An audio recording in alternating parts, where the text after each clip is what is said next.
मिलने की मस्त पवन है, महका चमन है। मस्त पवन है, महका चमन है। बेला है मंगल मिलने की। मन पंछी तू उड़ जा वतन में, रुत है ये प्रभु मिलने की।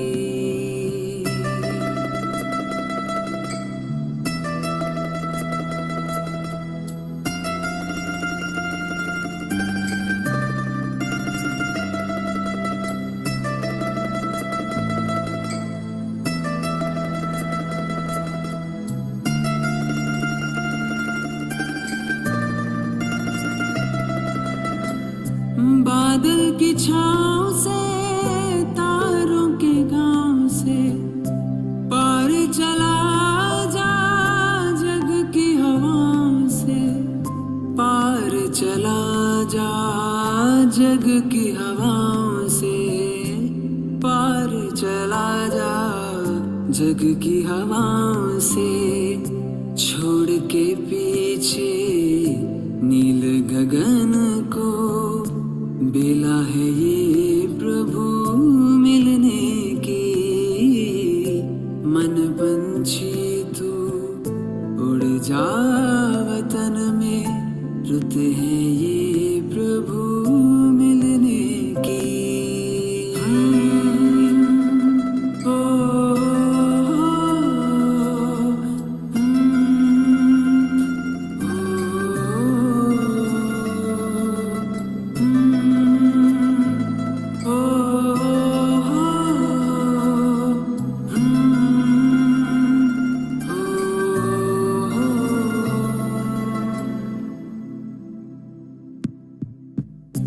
भूल के सारे जग का कर्षण, तोड़ के झूठे देह का बंधन, तोड़ के झूठे देह का बंधन, तोड़ के झूठे देह का बंधन।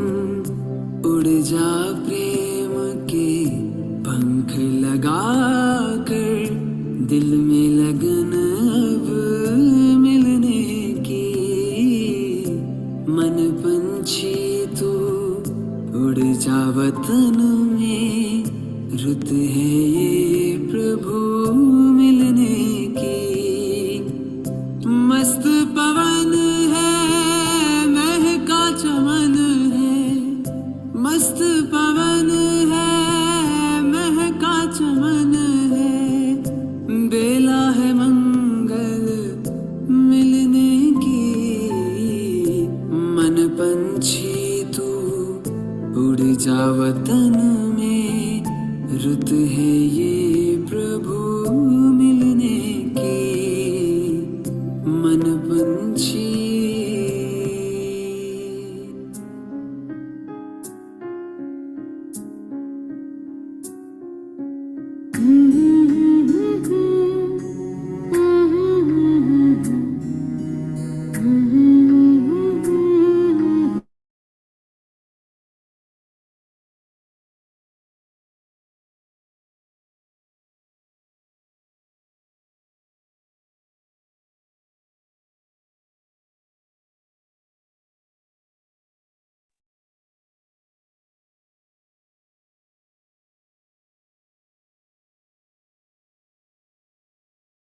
ओम शांति।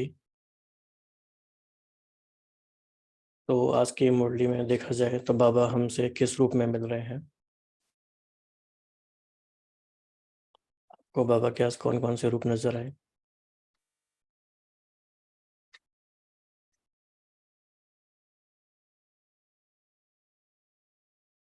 हाँ जी, आप चैट बॉक्स में बता सकते हैं बाबा के कौन कौन से रूप आज हमें नजर आए।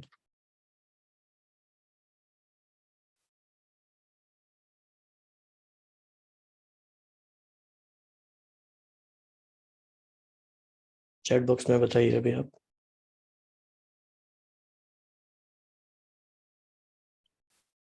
हाँ जी, पिता के रूप में, टीचर के रूप में, सदगुरु के रूप में, और किस रूप में? मतलब बाबा ने मुरली में क्या बताया वो तो है, लेकिन आपको क्या अनुभव हुआ? आपको बाबा का कौन सा स्वरूप या रूप दिखाई दिया? माता पिता, टीचर, गुरु, स्नेही, शुभचिंतक। हाँ जी।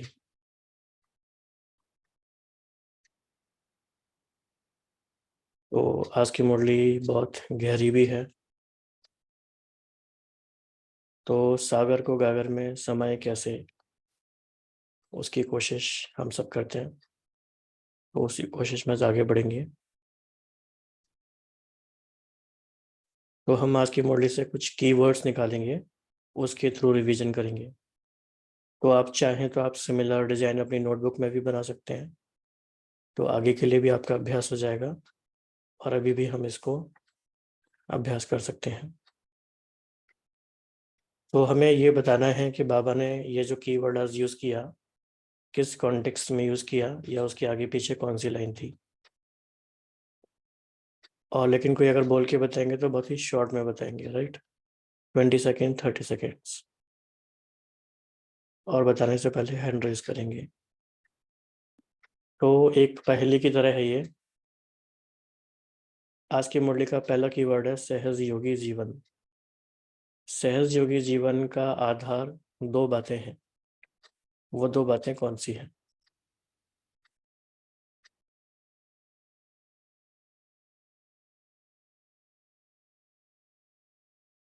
आप चैट बॉक्स में भी बता सकते हैं। क्या फार्मूला है सहज योगी जीवन का? सहज योगी जीवन इज इक्वल टू, हाँ जी, ये बहुत बहुत इंपॉर्टेंट बात है, और आज की मुरली का हेडलाइन भी यही है। लेकिन ना सिर्फ ये हेडलाइन है, बल्कि एक बहुत बड़ा मंत्र भी है।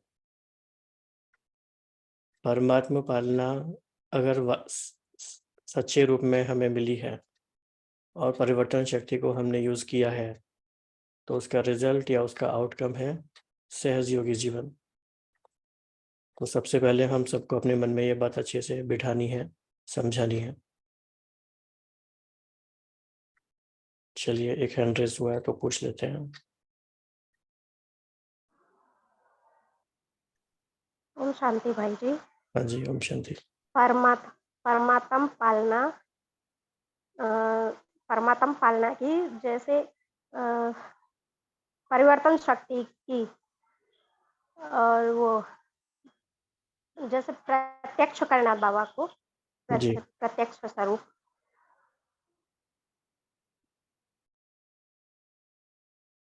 ओके। भाई जी ओम शांति। अच्छा, हम्म, इसका बाप के प्यार की जो पालना है वो हमें केवल ये पॉइंट था, और परिवर्तन शक्ति तो है, परिवर्तन तो करना ही है। नहीं, हमें ना हमेशा क्वेश्चंस को पहले समझना है क्लियरली। ओके, फोकस करेंगे इस बात पे फिर से। हमें इस बात का नशा होना चाहिए, निश्चय भी होना चाहिए। दो बातें अगर मेरे जीवन में है, तो मेरा जीवन बहुत ही सहज है, सहज योगी वाला जीवन है। परमात्मा पालना जैसे मिल गई हो, और जिसके पास परिवर्तन की शक्ति हो, उसके लिए कोई बात फिर मुश्किल है नहीं। तो इस एक ही पॉइंट को हम अलग अलग तरीके से अप्लाई कर सकते हैं, चिंतन कर सकते हैं, वो यूज में आ सकता है, राइट? तो आगे बढ़ेंगे। तो इसकी हमने दो बातें देखी, परमात्मा पालना और परिवर्तन शक्ति। इन दोनों बातों की फिर और गहराई है, वो आने वाले स्लाइड में देखेंगे। बाबा फिर देख रहे थे बच्चों के भाग्य की 3 लकीरें। बच्चों के भाग्य की 3 लकीरें कौन सी हैं? तो जब हम ये बता रहे हैं, तो बताना तो आसान भी है, क्योंकि हमने पढ़ा है तो हमें याद होगा। लेकिन रिवीजन हो जाता है। लेकिन बताने से ज़्यादा इम्पोर्टेंट है कि ये बात सुनते सुनते, बताते बताते हमें वो इमर्ज हो जाए, तीनों भाग्य की लकीरें कौन सी हैं, यानी वो हम अनुभवी स्वरूप में होकर के इसको सुने, समझें और आगे बढ़े। हाँ जी, तो जैसा कि बताया बहन ने, 3 लकीरें हैं परमात्मा पालना की, परमात्मा पालना के भाग्य की लकीर, बेहद के ऊंचे से ऊंचे पढ़ाई के भाग्य की लकीर, श्रेष्ठ मत प्राप्त होने के भाग्य की लकीर। कितनी बड़ी बात है ये, कितनी नशे की बात है ये। बाबा ने कॉन्ट्रास्ट भी बताया कि पूरे ही कल्प में देवात्माओं की और मनुष्य आत्माओं की पालना तो मिलेगी, लेकिन परमात्मा पालना बहुत थोड़े से टाइम पे मिलती है, एक जन्म के लिए, और उस एक जन्म में भी थोड़े टाइम के लिए, और साथ साथ ऊंचे से ऊंची पढ़ाई भी थोड़े समय के लिए, और श्रेष्ठ से श्रेष्ठ मत भी थोड़े समय के लिए। हाँ जी, आगे बढ़ते हैं। तो ये जो समय वाला फैक्टर है कि थोड़े से समय के लिए मिला है, अगर हमें ये पता रहेगा कि थोड़े से समय के लिए मिला है तो इससे क्या फ़ायदा।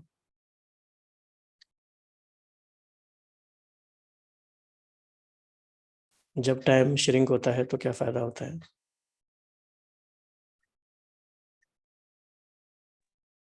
ओम शांति। जी, ओम शांति भाई जी। हाँ जी, ओम शांति। जब भी हमको समय कोई चीज के लिए कम है, लेकिन हमें बहुत ज्यादा कुछ अचीव करना होता है, तो हमारे उस कार्य के प्रति स्पीड, लगन, मतलब तीव्रता, लगन, मगन, ये सब कुछ बहुत ही मतलब तेज गति होना चाहिए।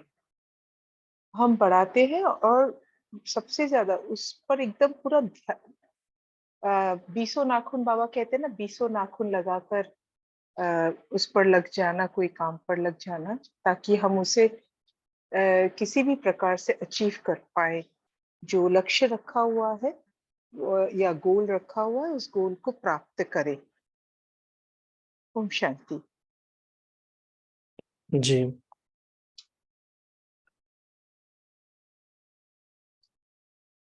ओके।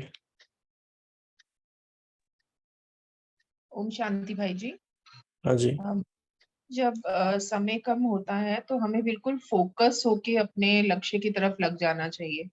तो पूरी एकाग्रता के साथ, जब समय कम है तो हमें जब मालूम है कि ऊंचे तो ऊंची पढ़ाई है, तो पूरी एकाग्रता के साथ उसको उस पे लग के और लगन में मगन होकर हम अपने लक्ष्य की तरफ पहुंच जाएंगे। ओम शांति। जी, ओम शांति।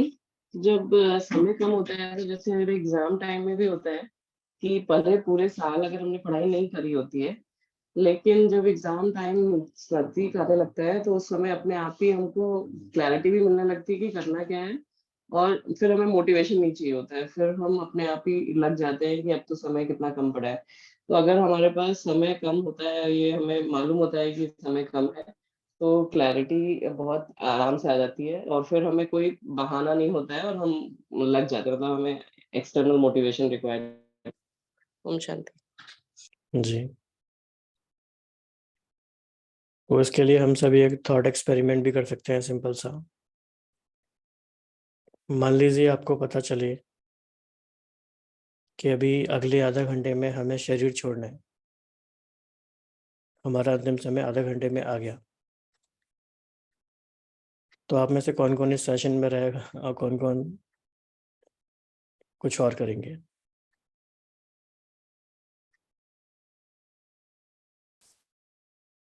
राइट। हो सकता है आप सेशन को भी छोड़ के योग में ही पूरा समय दें, आप अगला आधा घंटे आपके जीवन का अंतिम समय पूरी तरह से योग में जाए, ये भी हो सकता है। राइट। तो जैसे जैसे समय कम होता जाता है, श्रिंक होता जाता है, हमारी प्रायोरिटी चेंज हो जाती है। अगर हमें लगता है बहुत लंबा समय पड़ा है तो हमारी प्रायोरिटी अलग तरह से होती है, कम समय है तो फिर अलग तरह से होती है। तो बाबा कह रहे हैं, बाबा ने तो बहुत बातें बताई कि 15 मिनट नहीं गया, लेकिन एक एक सेकंड वर्षों के समान है। फिर बाबा ने आज एक वर्ड यूज किया, स्मृति स्वरूप। बाबा ने इसके कॉन्ट्रास्ट में एक और वर्ड बताया कि ये वाला स्वरूप नहीं होना है, स्मृति स्वरूप होना है। वो क्या नहीं होना है, वो क्या होना है? हाँ जी, सोचना स्वरूप नहीं होना है, स्मृति स्वरूप होना है। तो सोचना स्वरूप और स्मृति स्वरूप में क्या डिफरेंस होगा?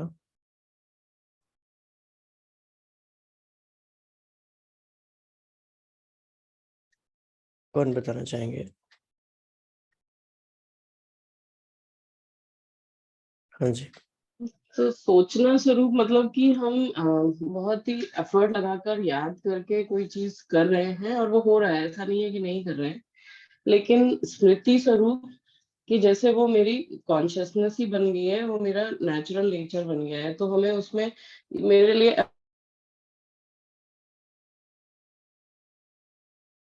कि हम उसको बिना किसी मेहनत के कर पाए। जी, तो मेहनत का एलिमेंट है। हाँ जी। थी। मुझे लगता है सोचना स्वरूप यानी मुझे ऐसा बनना है, और स्मृति स्वरूप यानी मैं हूं ही ऐसा। ओम शांति। बहुत अच्छा। ओम शांति। स्मृति स्वरूप अर्थात कि मैं प्रत्यक्षता के लिए तैयार हूँ, जैसे कि मेरे अंदर सब गुण शक्तियां रिजल्ट फाइनली हो गए हैं, वो स्मृति स्वरूप बन गए हैं कि हमारे देखने से ही लोगों को लगे कि हाँ इन्हें कुछ मिला है। और सोचना स्वरूप सिर्फ ज्ञान है, लेकिन उसका स्वरूप नहीं बने हैं। ओम शांति। हाँ जी। ओम शांति भाई जी। स्मृति स्वरूप माना क्या? स्मृति स्वरूप माना कि मैं अपने अनादि स्वरूप में और आदि स्वरूप में हूँ। तो जब मैं अनादि स्वरूप में हूँ तो मैं आत्मा अपने सातों गुणों के ही स्वरूप में रहती हूँ। सोचना नहीं पड़ता। कि एग्जाम्पल लें कि अगर कोई बात किसी ने कह दिया तो मुझे सहन करना चाहिए, मैं क्यों बोलूं, मुझे चुप रहना चाहिए। तो अगर अंदर में एक इच्छा है चाहिए चाहिए, तो वो सोचना है। बाबा कहते हैं सोचते ही रहते हो कि करते भी हो।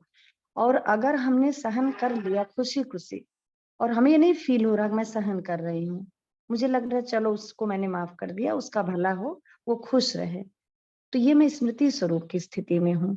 तो जब आत्मा अपने सात गुणों के स्वरूप में रहती है और आठों शक्तियों के रूप में अपने को फील करते हुए एक्ट में आती है, तो वो स्मृति स्वरूप में है। तो बाबा ने यही कहा। ओम शांति। जी।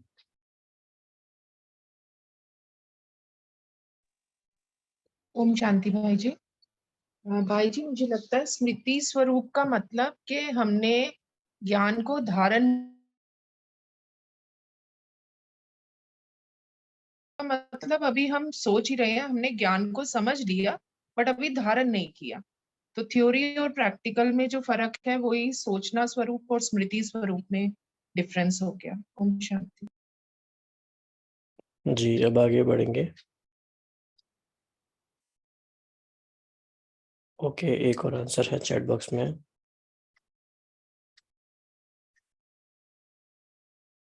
ओके, स्मृति स्वरूप मतलब मैं देवता हूँ, ये ज्ञान अंदर है, बाबा सिर्फ उसकी याद दिला रहे हैं।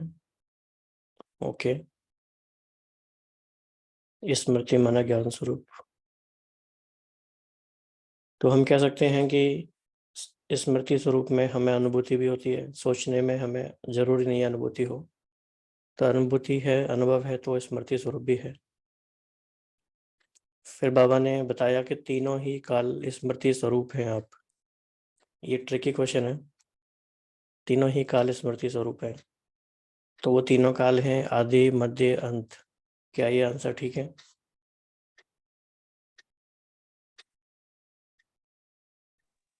आदि अनादि और संगम का समय। हाँ जी, तो ये ट्रिकी था। कोई ये भी बता सकते थे कि आदि मध्य अंत। तो तीनों ही काल बाबा जब कह रहे हैं तो हमें समझना है कि बाबा ने तीनों काल किस कॉन्टेक्स्ट में कहे हैं। कभी वो आदि मध्य अंत होता है, कभी वो आदि अनादि और संगम का समय, ऐसे हो गया। तो इंटरेस्टिंग है ना पढ़ाई बाबा की। क्वेश्चन एक ही रहता है, आंसर बदल जाते हैं।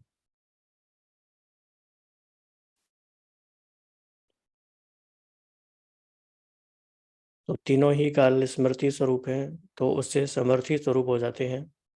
बाबा कहते हैं विस्मृति तो बीच में थोड़े से टाइम आ गई बस, बाकी हो तो आप समर्थी स्वरूप ही।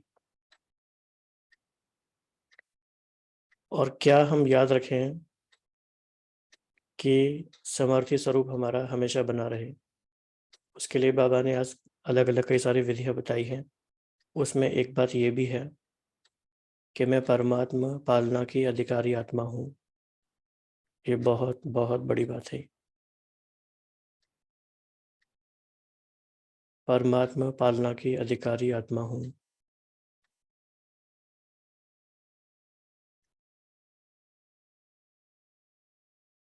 तो इस बात को गहराई से अनुभव करें। थोड़ा सा योग करते हैं इस बात के ऊपर।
तो जो हमने अभी गीत में सुना, आपको क्या लगता है कि इसमें से कितना परसेंट जो गीत में अभी हमने सुना, उसमें से कितना परसेंट हमारे अनुभव में, एक्सपीरियंस में आ चुका है?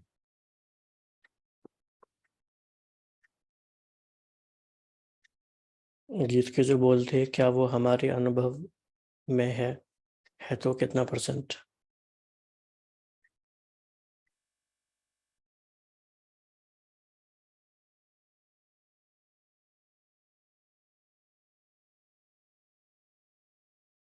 जी, बाकी सबका? बाबा फिर सेकंड क्वेश्चन कौन सा पूछते हैं? सदा है।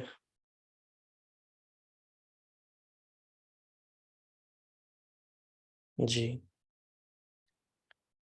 बाबा ने फिर आज एक और बात बताई कि परमात्मा पालना के अधिकारी हैं, और अमृत वेले के बारे में एक पॉइंट था। क्या पॉइंट था वो?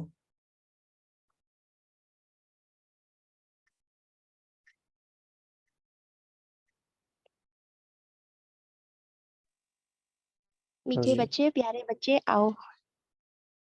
हाँ जी। तो बाप सुबह सुबह हमारे लिए बैठा है, और क्या था?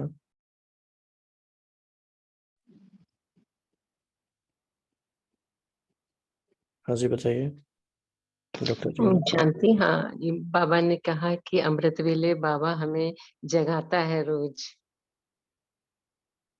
हाँ जी।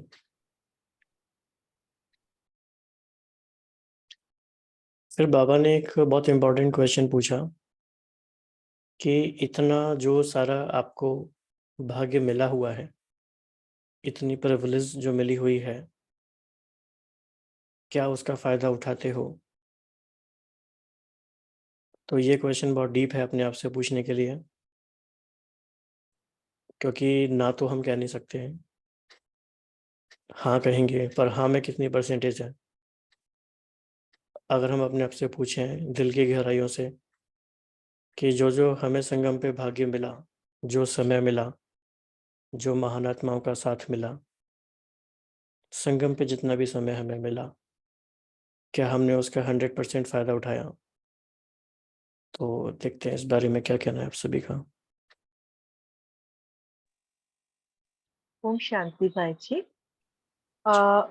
उठाना तो चाहिए सबको ये 100% इसका फायदा उठाना चाहिए, लेकिन हमारे ही अलबेलेपन, आलस्य अलबेलेपन के लिए शायद कुछ ना कुछ और कहीं पर कोई डर, सूक्ष्म डर या कोई अनिश्चयता, ये सब के कारण हम पीछे रह जाते हैं।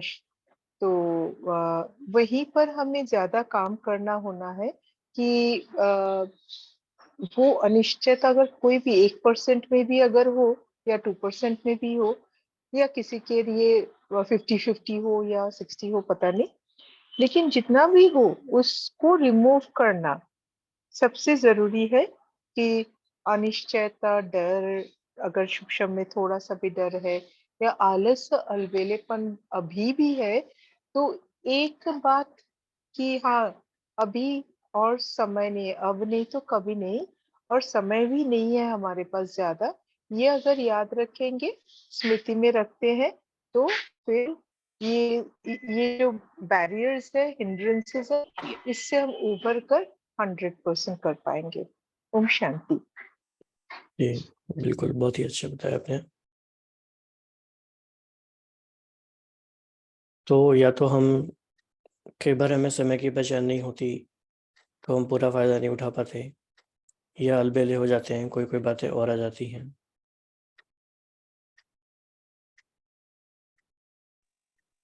ओम शांति भाई जी। हमारे संकल्पों में दृढ़ता तो कही हुई है कि मैंने तो इतने सामान इतने दिए हुए हैं कि आप फायदा उठाओ, लेकिन हमारी हमारी दृढ़ता में कमी हो जाती है। बाकी जब भी हम सामान में रहते हैं और निश्चय से करते हैं, तो हमारा पूरा हो जाता है। ओम जी, शांति। तो एक छोटा-सा होमवर्क हम सभी कर सकते हैं, अपने घर के लिए हम होमवर्क लिख सकते हैं। वो ये है कि प्रश्न ये लिखना है कि मुझे संगम का पूरा फ़ायदा कैसे उठाना है, और इस बारे में अपने आप के लिए ही 3 मिनट्स का एक ऑडियो कमेंट्री रिकॉर्ड करेंगे।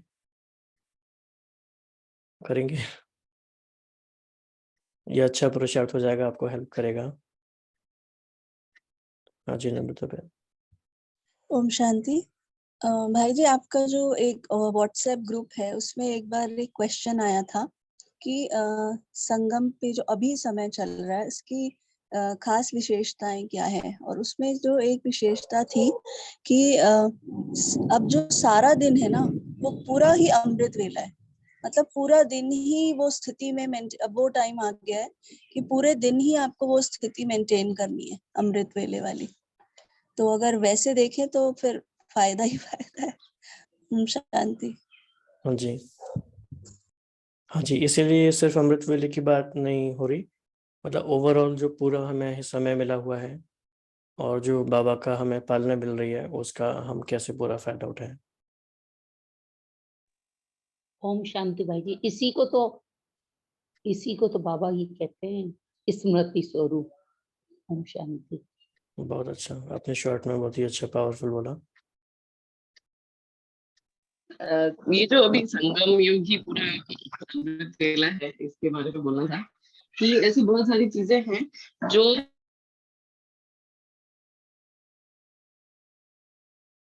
कि बहुत सारी चीजें होती है कि वो अमृत वेला का समय है तो ये चीजें नहीं करना चाहिए। फॉर एग्जाम्पल कि हम उस समय ट्रैवल ना करें, किसी से बात ना करें। तो अगर हम लार्जर पर्सपेक्टिव में लेके चल रहे हैं कि पूरा संगम युग ही अमृत वेला है, तो हमें बहुत उस समय भी, मतलब फिर पूरे समय उतनी ही सावधानी बरतनी चाहिए। ओम शांति। देखो, वैसे भी जिसकी जब कमाई होती है ना, वैसे ही मुरली में पॉइंट आएगा अभी, वो फिर ये नहीं पूछता कि कौन सा समय है, कमाई हो रही है तो करनी चाहिए, राइट। तो ऐसे ही है।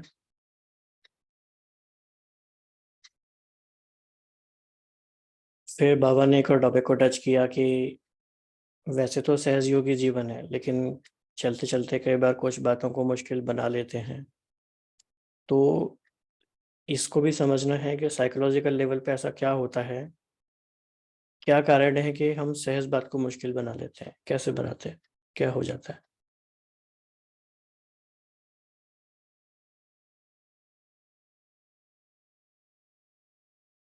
कैसे मुश्किल बना लेते हैं। कोई बात इजी है और उसको हम मुश्किल कैसे बना लेते हैं। कोई शेयर करना चाहेंगे? कोई छोटी बात को अगर हम बहुत ज्यादा सोचने लगते हैं, उस पर एक ही बात पर बार बार उसी बात को सोचते रहेंगे, तो वो बहुत बड़ी बन जाती है। अगर उस मतलब कोई भी चीज को हम ज्यादा दिल पे ले लेते हैं या ज्यादा सेंसिटिव हो जाते हैं कोई किसी बात पर, तो उसी को केवल मन में रिपीट करते रहेंगे तो वो बहुत बड़ी बात बन जाती है। Otherwise it's a small, anything is very small actually. any happening, any incident, any topic is very small. We make it big,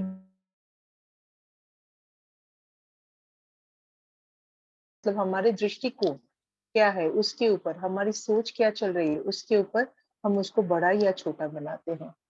Om Shanti भाई जी। जी,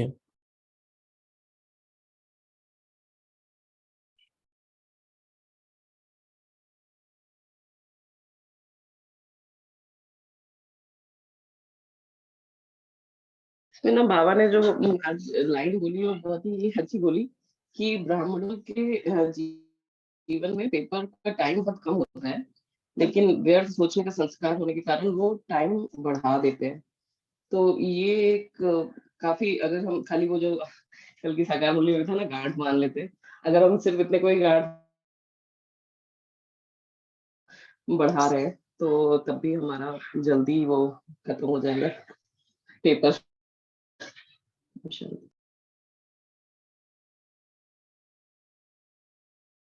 हाँ जी। बाबा ने फिर कहा कि बाप दादा बच्चों के चार्ट को चेक कर रहे थे, और बाबा ने बीच में ये भी कहा एक बार कि आप भी अपना चार्ट देखते होंगे, अपने खेल देखते होंगे। तो बाबा ने चार्ट देखने में क्या क्या देखा, और मधुबन में जब चंद्रिका दीदी मुरली सुना रहे थे सुबह आज, तो उन्होंने पूछा पूरी सभा से कि कौन कौन लोग अपना डेली चार्ट चेक करते हैं। तो काफ़ी कम लोगों ने हैंड रेस किया। अगर यहाँ पे पूछा जाए तो आप में से कौन कौन लोग daily properly systematically chart check करते हैं, तो वो हैंड रेस करें कौन कौन करते हैं। हाँ जी, तो आपको बताना है कैसे करते हैं, राइट, ताकि और सबको भी हेल्प हो जाए। शांति। तो जर्नलिंग रहता है and writing letter to Baba, और कुछ आइडेंटिफाई करके रखा है कि what I have to work for this week और month. Then I rate myself उसके अकॉर्डिंगली कि वेदर वो पूरा हो पाया या नहीं हो पाया, राइटिंग लेटर टू बाबा। और उसके बाद थोड़ा सा चिंतन ऑन सम्मान जी,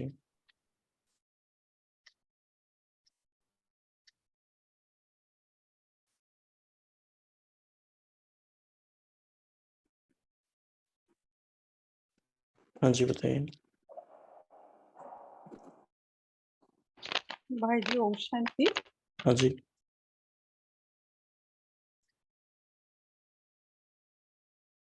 चार्ट लिखती हूँ, उसमें पहले पहले शुरू में जब चार्ट लिखती थी, धीरे धीरे उसको गंभीर में गया। गंभीर माने जो आंतरिकता है बाबा के साथ जितना दिन लाभ हो गया, तो मेरा चार्ट में बदला गई। अब जो मेरा चार्ट वो क्या है ना, अमृत वेला से लेकर रात तक जो मैंने हर घंटे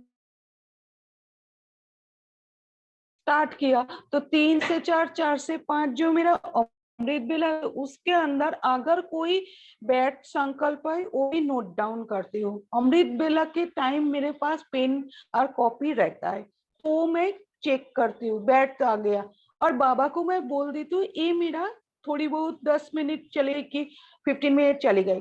फिर उसके बाद जो कर्म क्षेत्र में आई वो भी नोट डाउन करती हूँ।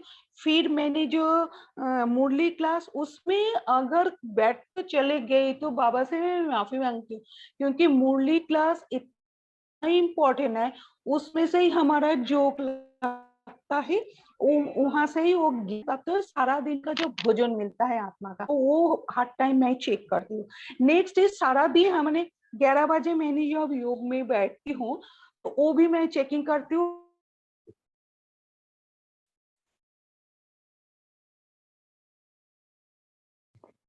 जी, हाँ जी, मनीषा बहन। ओम शांति। कुछ कुछ पॉइंट्स बाबा की मुरली से मैंने लिए हुए हैं और उनका संकल्प ले रखा है कि ये मुझे करना ही करना है। जैसे 8 बार 5 स्वरूप का अभ्यास दिन में करना ही करना है, चाहे कुछ भी हो जाए, और उसका मैं अलार्म लगा के रखती हूँ, आर्ली अलार्म। एंड 2 बार बाबा ने बोला था एक मुरली में कि 2 बार हमें ज्ञान स्नान करना है, तो 2 बार मुरली पढ़नी ही पढ़नी है। उसके अलावा जो भी हमारी दिनचर्या है वो तो है ही है। कुछ प्रॉब्लम्स मेरे को फील होता था कि I come a lot in feeling it's my old sanskar which is hardly there. I can say like very little, like 20% of it is left now. So every minute I try to, I'm not saying I'm 100% mindful, लेकिन मैं कोशिश करती हूँ मैं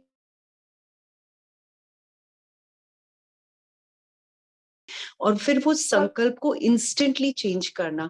and मेरा उसका benchmark रहता है कि मेरा जो हैप्पीनेस कोशेंट है वो कितना है।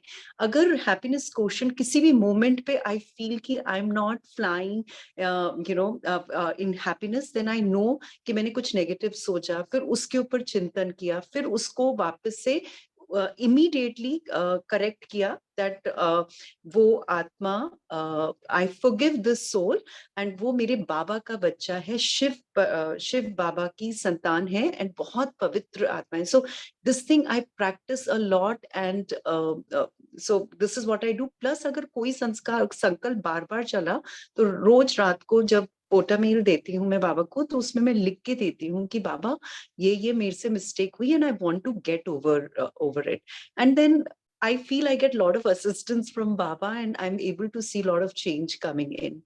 Om Shanti and thank you so much. जी, thanks for sharing.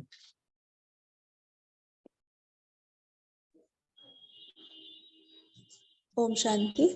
अच्छा, I go with two ways. Like one is कि check and change जो बाबा ने बहुत मूल्यों में बोला है. अभी sister also told कि कहीं पे भी कुछ भी मतलब immediately catch कर लेना उसको and check and change. One thing. Another है कि जो साकार मुरली है डेली की, उसके जो पॉइंट्स बनते हैं daily, I try to make, पहले तो मैं earlier I used to make 10 points, उसमें से 10 points निकाल लेती थी और फिर उसको एक तो हाफ डे लाइक दोपहर के बाद चेक कर लेती थी कि कितना उसको अचीव किया और कहाँ कितना केयरफुल रहे, एंड देन इवनिंग में भी और नाइट में भी उसको चेक कर लेती थी. वो पहले किया था कि 10 पॉइंट्स निकाल,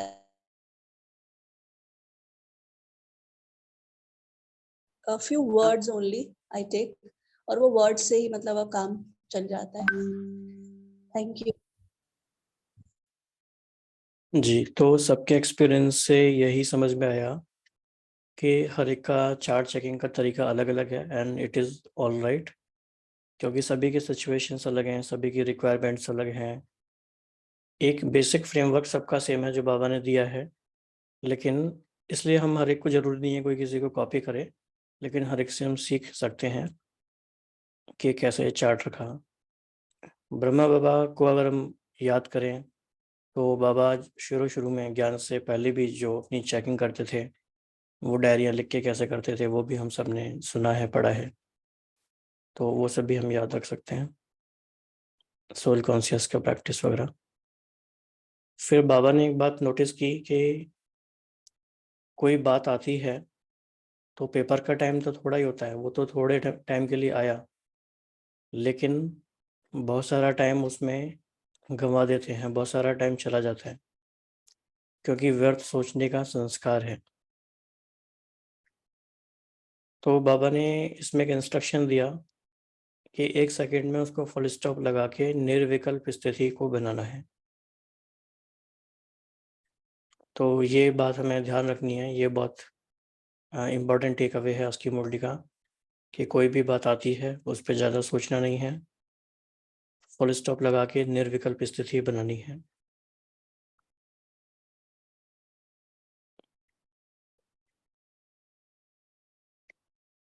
फिर बाबा बच्चों का खेल देख रहे थे. क्या खेल देख रहे थे?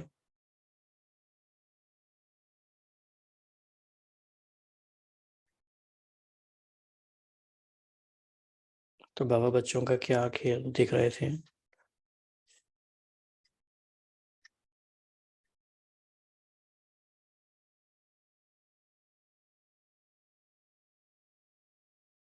आज की मुरली सही है ये?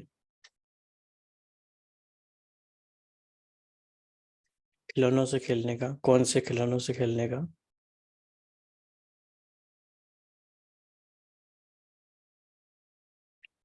हाँ जी, तो इन खिलौनों के खेलने से ही वो विघन आ जाता है. मेरा मेरा का खिलौना जो है माया रूपी, माया के खिलौने हैं. ओके. फिर बाबा ने कहा कि इन सब के लिए परिवर्तन शक्ति को प्रयोग में लाना है, और परिवर्तन शक्ति को 3 लेवल्स पे प्रयोग में लेकर आना है. वो 3 लेवल्स कौन से हैं? चेंज के 3 लेवल्स.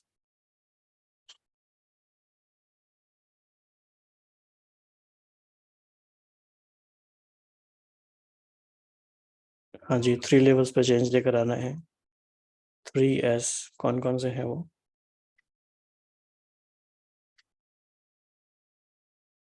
स्वरूप में, स्वभाव में और संकल्प में. हाँ जी, 3 लेवल पे चेंज लेकर आना है. फिर बाबा ने कहा कि समय पर परिवर्तन करना, यही नंबर 1 बनना है.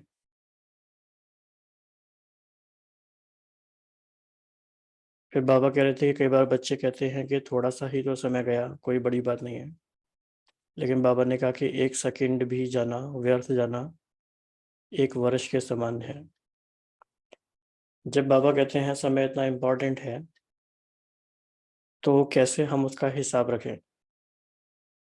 मतलब इस बात को सुन के आपका नेक्स्ट एक्शन क्या मन में आता है? जब बाबा कहते हैं कि 1-1 सेकंड वर्षों के समान है, तो क्या करना चाहिए? क्या करें फिर हम? कैसे समय को सफल करें?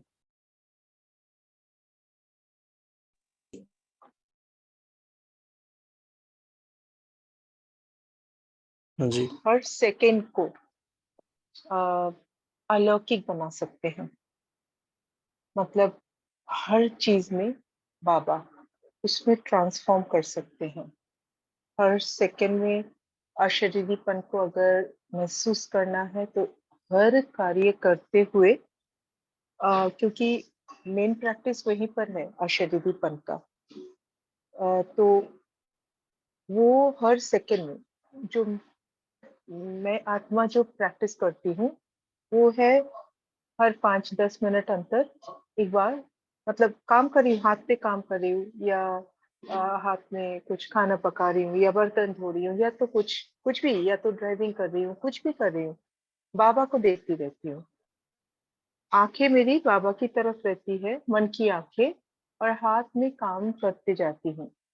और उसमें मेरा ये परिवर्तन आता है कि मैं देखती हूँ कि कुछ भी गलत अगर होता है ना, 1 सेकंड में मुझे पता लगता है कि ये गलत हो गया मुझसे, और तब भी तुरंत उसको उसका कुछ करना, क्योंकि उसका तुरंत मुझे पनिशमेंट भी मिलता है, जैसा लगता है कि मुझे पनिशमेंट मिला इस चीज का, महसूस हो जाता है कि हाँ, इस कारण मुझे ये गलती के कारण ये फल मिला मुझे। तो ये जो महसूस था अगर अंदर में बिठा लेती हूँ, तो again I become more alert so that I don't make that mistake again. फिर से वही चालू हो जाता है मेरा प्रैक्टिस कि काम काज करते हुए एवरी सेकेंड, एवरी 2-3 मिनट्स बाबा को देख लो, बाबा को देखो, बाबा की तरफ आंखें रखो। अच्छा, थोड़ी देर अगर बहुत कुछ डीप कोई, मतलब बहुत जन बैठे हैं तो बात कर रहे हैं, तो उसमें अगर मैं कहीं पर इन्वॉल्व हो गई तो फिर बीच में कुछ ना कुछ कर लेती हूँ ताकि बाबा को याद आ जाए, बाबा की बात कर लेती हूँ, उठा लेती हूँ, क्या तो कुछ मतलब बाबा को अंदर ही मन ही मन बाबा को देख लेती हूँ। ऐसा कुछ करना, कंटिन्यूअस प्रोसेस ऑफ प्रैक्टिसिंग अशरीरीपन या बाबा को देखना, या मतलब एवरीथिंग रिलेटेड टू बाबा,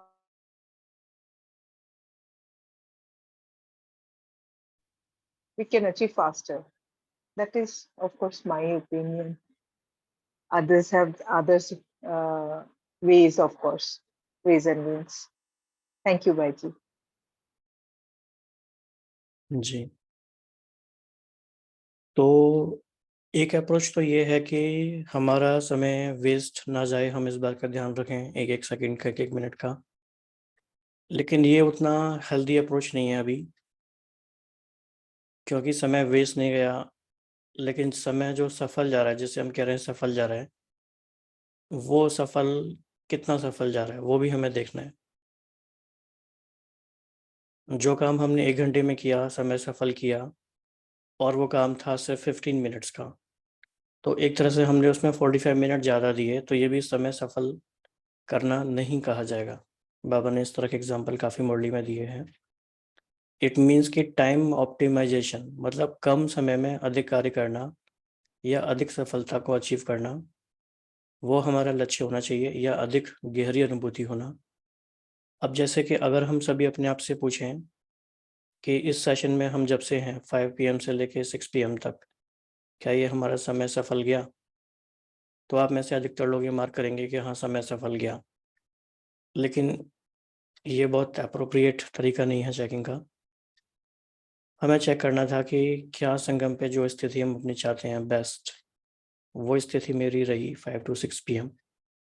अगर नहीं रही तो उसकी तरफ हमें ध्यान देना है कि वो कैसे हो, तो फिर हमारा चार्ट अधिक प्रोग्रेस की तरफ जाएगा। So we can think that way also. आगे बढ़ते हैं। बाबा ने फिर एक और हमें विधि बताई कि अगर हम अपनी प्राप्तियों के स्मृति स्वरूप रहते हैं तो क्या होता है?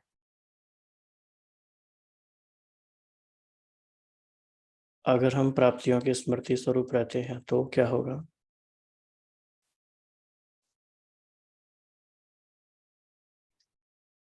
हर्षित रहेंगे, कुछ व्यर्थ ही नहीं जाएगा, बाबा से प्यार बढ़ेगा। हाँ जी। भाई जी खुश रहेंगे। हाँ जी। जी भाई जी, ओम शांति। मेरा भी आंसर यही था, खुश रहेंगे, औरों को खुशी हमसे प्रत्यक्ष होगी। वो बोलेंगे इन्हें क्या मिला है, यही है वो बाबा के बच्चे, मतलब प्रत्यक्षता। जी, कोई और भी आंसर आया चैट में? विघ्नों से बच जाएंगे, ज़्यादा मोटिवेटेड भी रहेंगे, लाइट माइट रहेंगे। फिर बाबा ने एक आश्चर्य की बात बताई कि एक आश्चर्य की बात है दुनिया वालों के लिए। क्या आश्चर्य की बात है?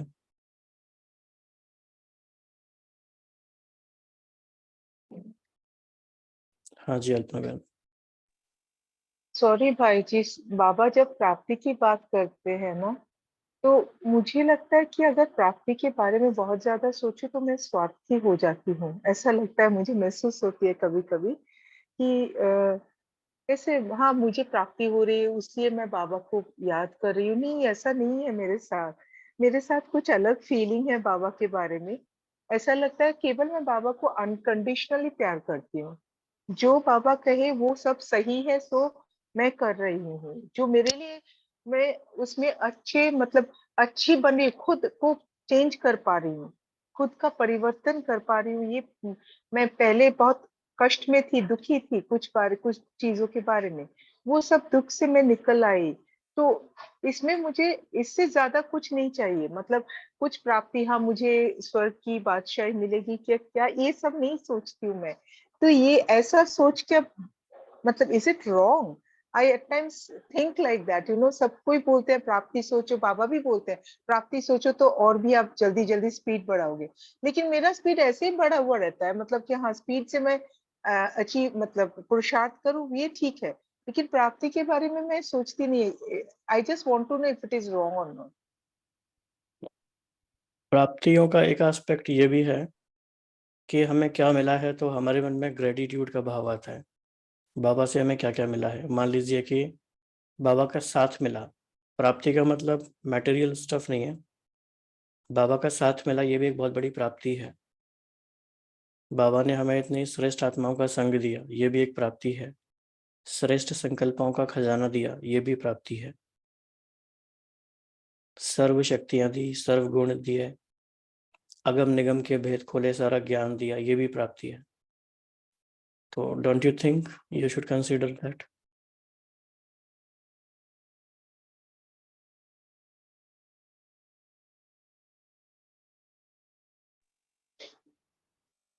हाँ ये सही है, ये सब तो मिला है, सब कुछ मिला है। लेकिन वो फ्यूचर के बारे में ज्यादा नहीं सोचती। प्रेजेंट नहीं, में मुझे मैं क्या फ्यूचर की कर तो हम रही बात ही हूँ। नहीं कर रहे हैं। और फ्यूचर की प्राप्ति वर्तमान के आगे कुछ भी नहीं है। मुख्य प्राप्ति है वो अभी की है। अच्छा, ओके, फाइन, थैंक यू। बाबा भी कहते हैं थैंक यू कि भाई। संगम की जो प्राप्ति है ना, संगम का जीवन हीरे तुल्य है, वो जीवन तो सिर्फ सोने तुल्य हुआ।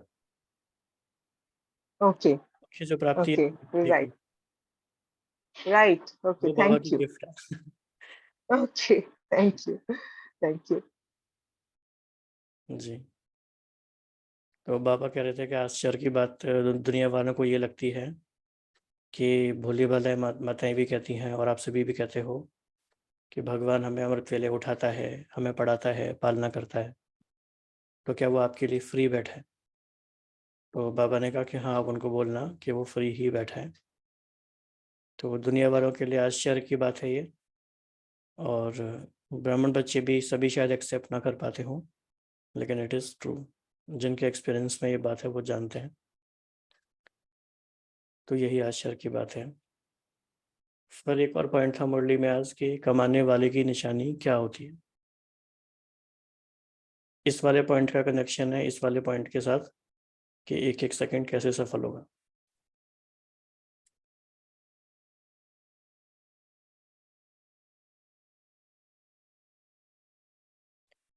कमाने वाले की निशानी आज की मुरली के अकॉर्डिंग क्या है?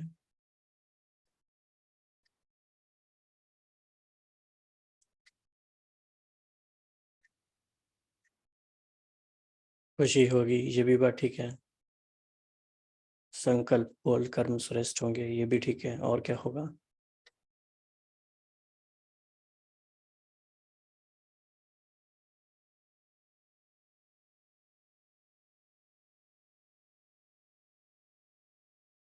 हाँ जी ओम शांति। जी।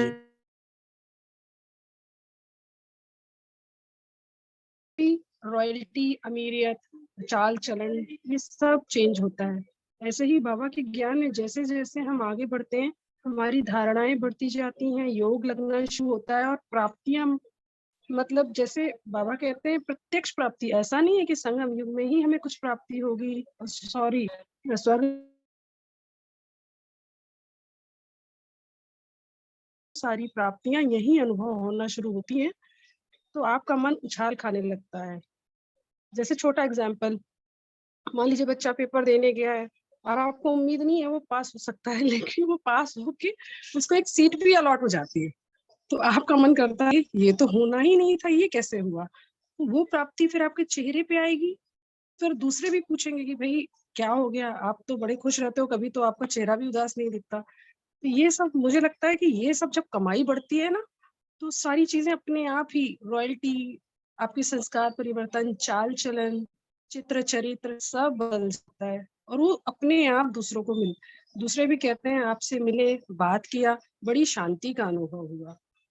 तो ये मुझे लगता है संगम युग का बिल्कुल कमाई का समय है, और ये जब कमाई स्टोरेज में आती है तो और बांटते हैं तो बिल्कुल बढ़ती जाती है। ओम शांति। जी, तो कमाई दिन पे दिन बढ़ती जाए तो उसकी निगरानी भी होती है। ओम शांति भाई जी।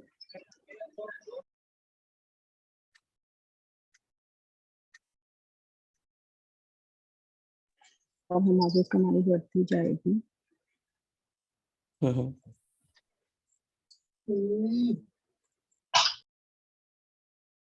ओके, तो आप सभी भी अपने रिवीजन के लिए इस तरह का चार्ट बना सकते हैं। कई बार ऐसा होता है ना कि बहुत बड़ी मुरली होती है तो कुछ बातें भूल जाते हैं, तो इस तरह के कीवर्ड्स अगर आप लिख लेंगे एक डायरी में तो याद रहेगा और रिवीजन करना भी इजी होगा। अब आगे कुछ और पॉइंट देखते हैं। तो जैसा कि हमने देखा, पालना भी मिलती है, पढ़ाई भी मिलती है और मत भी मिलती है। कई सारी ऐसी अव्यक्त मुरलियाँ हैं, अगर आप स्टडी करेंगे तो, कि पूरी मुरलियाँ सिर्फ इसी टॉपिक पे चली हुई हैं। और बाबा हमें धीरे धीरे इन बातों की डेप्थ में ले जाते हैं कि पालना का क्या मीनिंग है, क्या क्या मिला है पालना में, पढ़ाई में क्या क्या मिला है, पढ़ाई की क्या डिटेल्स है, पढ़ाई कैसे सोर्स ऑफ इनकम है, मत मिली है, वो मत कैसे न्यारी और प्यारी है, कैसे वो मुक्ति और जीवन मुक्ति दिलाने वाली है। तो अगर हम अपना स्टडी में इंटरेस्ट डेवलप करें तो हमें इन सारी बातों की डेप्थ पता चलती जाएगी और वो उसके स्मृति स्वरूप हम होते जाएंगे। तो पालना जैसे हमें मिली है तो किस संबंध से मिली है? पेरेंट्स के रूप से मिली है। पढ़ाई हमें किसके रूप से मिली है? टीचर के रूप से मिली है। ये क्लियर है सबको और सब इसे नोट भी कर सकते हैं। मत मिली है हमें गुरु के रूप से। तो जो नए भाई बहन हैं उनको ऐसे याद करने में इजी होगा। बाबा इस मुरली की कुछ और मेन बातें आज ले लेते हैं कि इस परमात्मा को सारे विश्व की आत्माएं बाप कहती हैं।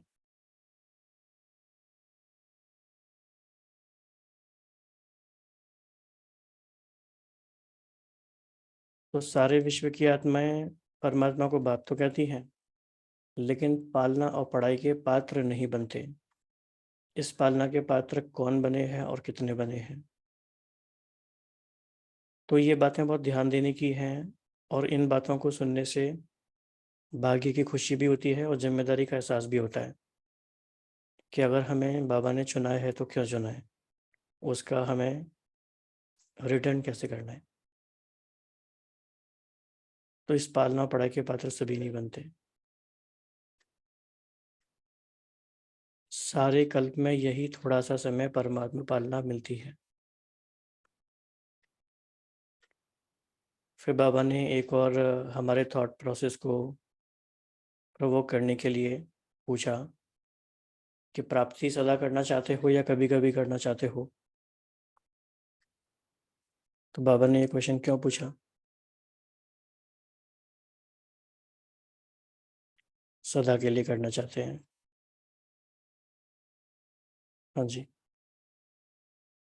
बाबा ने ये क्वेश्चन इसलिए पूछा क्योंकि बाबा ने ये देखा है कि हम बच्चों का पुरुषार्थ कभी तीव्र हो जाता है, कभी बिल्कुल साधारण, और कभी साधारण से भी नीचे चला जाता है। तो बाबा ने यही बोला कि अगर पुरुषार्थ तीव्र नहीं होगा और अगर वो साधारण और नीचे आता रहेगा तो फिर प्राप्ति भी सदा की नहीं हो सकती। तो बाबा ने यहाँ पे अटेंशन खिंचवाया है कि जो हमारा पुरुषार्थ है वो हमें तीव्र सदा के लिए रखना है।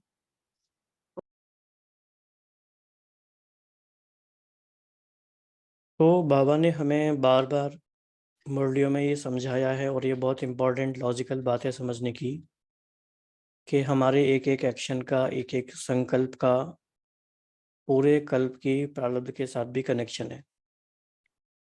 तो बाबा पूछते हैं कि आप प्राप्ति चाहते हो सदा की, तो पुरुषार्थ भी सदा का करना पड़ेगा, अटेंशन भी अभी सदा का देना पड़ेगा।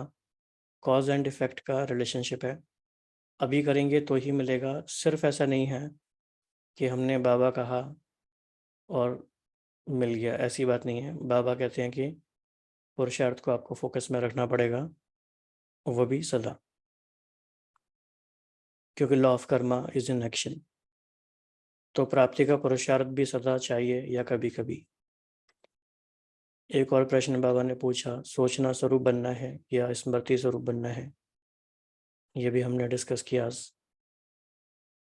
तो एक बाबा कह रहे थे कि एक बात भी अगर स्मृति में रखो कि अमृत वेले आपको उठाने वाला कौन, तो इससे भी परिवर्तन हो जाए।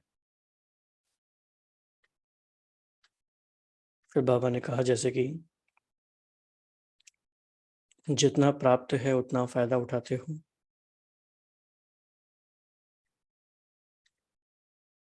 बाप के प्यार की पालना का प्रैक्टिकल स्वरूप ही है सहज योगी जीवन। सोचना यह समर्थी स्वरूप नहीं है, स्मृति समर्थी है। इस बात को हम ऐसे भी समझ सकते हैं कि हमें लग रहा है कि हम स्मृति में हैं, लेकिन समर्थी नहीं आ रही है। तो हमें वह समझना पड़ेगा कि ये सोचना स्वरूप है, ये स्मृति स्वरूप नहीं है। अगर स्मृति स्वरूप होगा तो समर्थी आएगी ही आएगी। हाँ जी, नम्रता बहन आपको शेयर करना चाहते हैं आपका मैसेज है। नम्रता बहन। ओम शांति भाई जी। हाँ जी।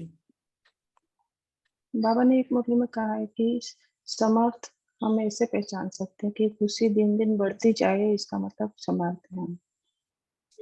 क्या बढ़ता जाए? खुशी। खुशी। खुशी कम नहीं है। खुशी और शक्ति। जी। नम्रता बहन हैंड रेज कीजिए आप।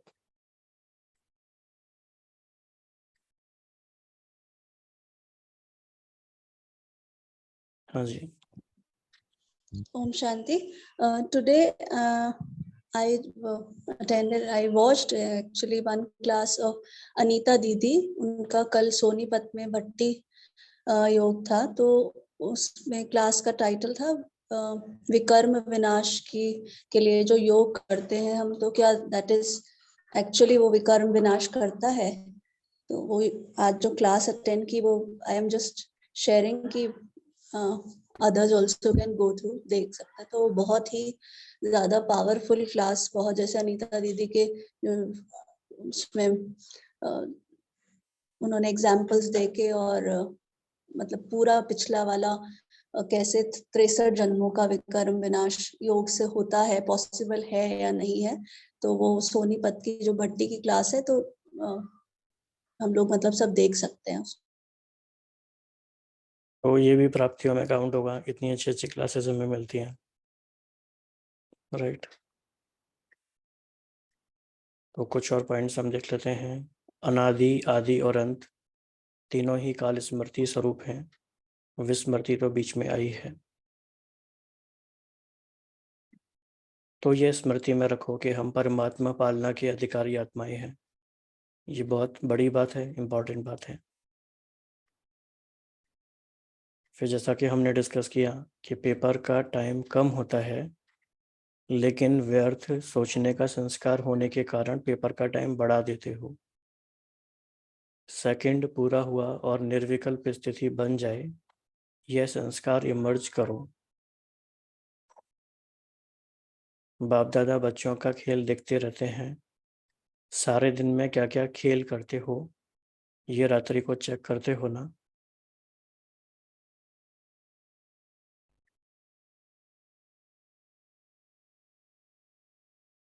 ब्राह्मण जीवन में जो परीक्षाएं आती हैं, उसमें परिवर्तन करने की शक्ति आवश्यक होती है। तो ये भी आज की मुरली का मेन हाईलाइट है, परिवर्तन करने की शक्ति।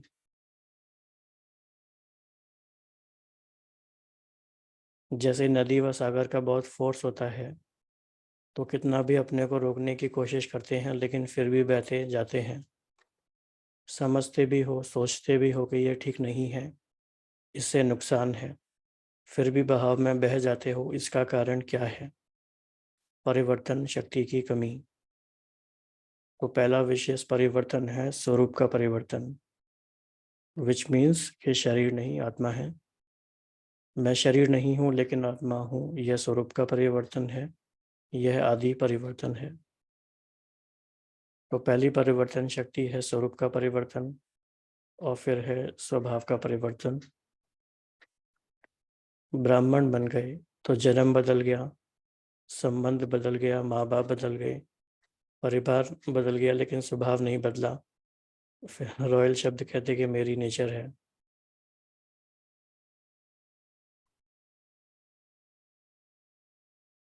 फिर बाबा टाइम के बारे में बता रहे थे कि 15 मिनट कोई कम नहीं है, संगम युग का एक एक सेकंड वर्षों के समान है।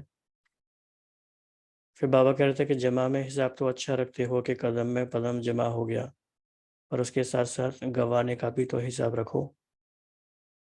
कमाने का भी जितना ज़्यादा है, तो गंवाने का भी उतना ही हिसाब है। फिर हमने देखा था 3 लेवल्स पे चेंज करना है, स्वरूप का, स्वभाव का, संकल्प का। तो पहले स्वरूप का होगा या पहले संकल्प का होगा?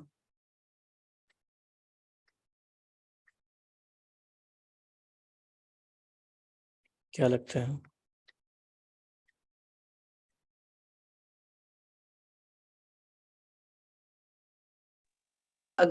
भाई जी ओम शांति। जी। भाई जी पहले स्वरूप बदलना है कि मैं आत्मा हूँ, फिर वैसे ओम ही शांति। संकल्प आएंगे। ओके, ठीक है, कुछ और पॉइंट्स हैं, इनको देख लेते हैं। बिंदी लगाने के लिए कौन सी शक्ति चाहिए? परिवर्तन की शक्ति। तो चेक करो कि परिवर्तन शक्ति समय पर काम में आती है या समय बीत जाने के बाद सोचते ही रहते हैं।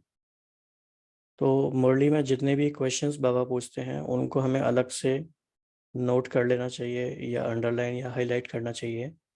उन पे हम काफ़ी बाद में रिफ्लेक्शन कर सकते हैं।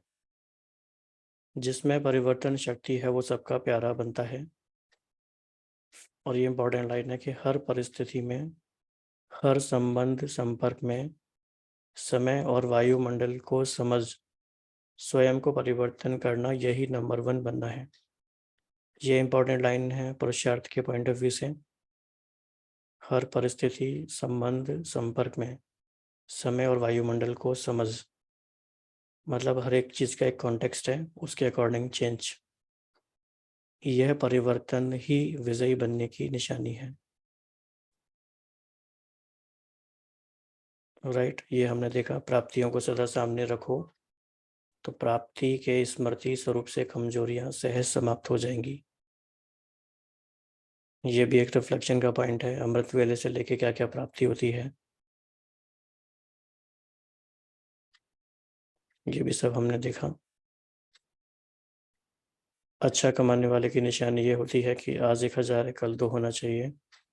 तो ऐसे होशियार तो हो जी। और बाबा का जो याद प्यार है,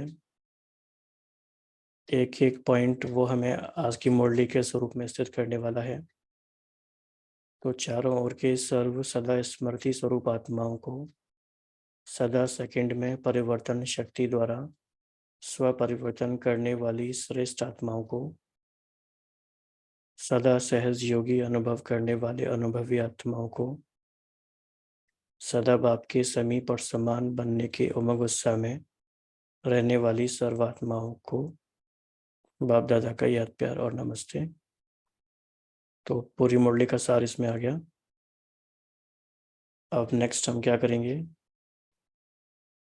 अपने आप को अगले एक घंटे के योग के लिए तैयार करेंगे। ओम शांति।